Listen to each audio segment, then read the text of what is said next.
Iba't ibang pangalan, may iba't ibang kahulugan. Bukod sa pagkakakilanlan, ang ating pangalan kumakatawan din daw sa lugar at kulturang ating kinalakhan.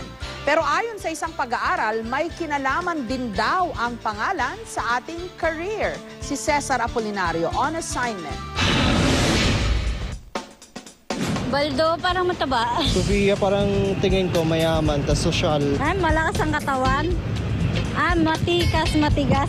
Bawat pangalan, hindi man sinasadya, may kakabit na kahulugan para sa ilan. Mabait naman siya. Becky, halika nga dito. Maria, conservative siya. Pero paano na lang kung ang iyong pangalan isang letra lang? My name is Q and I don't have a nickname.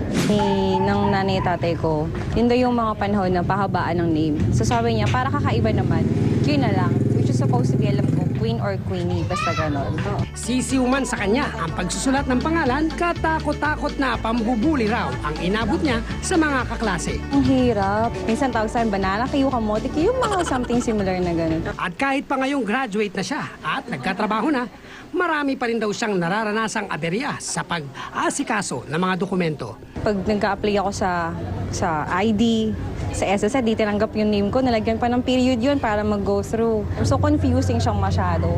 Minsan nga, naisip na raw niyang magpapalit ng pangalan. Ang problema nga lang, may katagalan ang proseso at may kamahalan.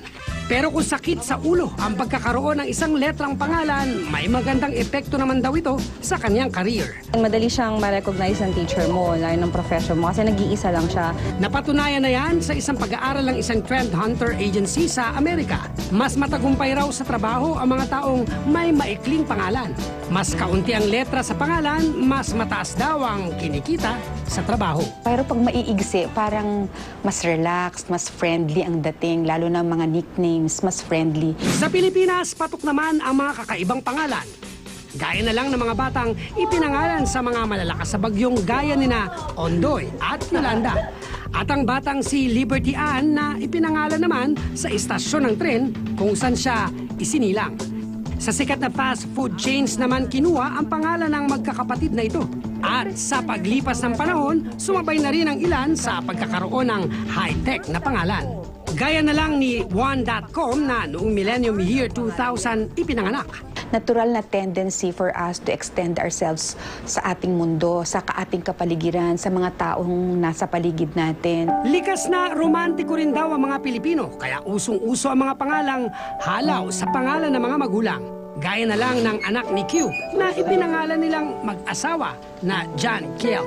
Nahalaw sa initials nilang mag-asawa na J at Q. Okay lang po kasi po pag kakaiba po yung pangalan, mas nasisiglaan po yung mga klase ko na tawagin ako. Pero uso pa rin daw sa mga Pinoy ang paggaya sa pangalan ng ilang sikat na artista o kaya na may karakter sa Biblia. Sa taong ito, pinakamarami ang nagpangalan ng Daniel, Joshua at James. Habang sa mga babae naman, paborito raw ang mga pangalang Angel, Princess at Althea. Higit sa pagkakakilanlan, ang mga pangalan simbolo rin daw ng lugar at kulturang kinalakhan. Pero sa mga mommy at daddy, tandaan, malaking responsibilidad po ang kakabit ng bawat pangalan. Kaya di ito dapat gawing biruan o katuwaan. Ang magandang pag-isipan, pag nagbibigay tayo ng ganong pangalan, yung respeto natin doon sa bata, na titingnan natin na parang, naku, pagtanda ba nito, maganda bang ito pa rin ang pangalan niya? Hindi lang para sa ating enjoyment, hindi lang para sa ating entertainment. Cesar Apolinario, GMA News.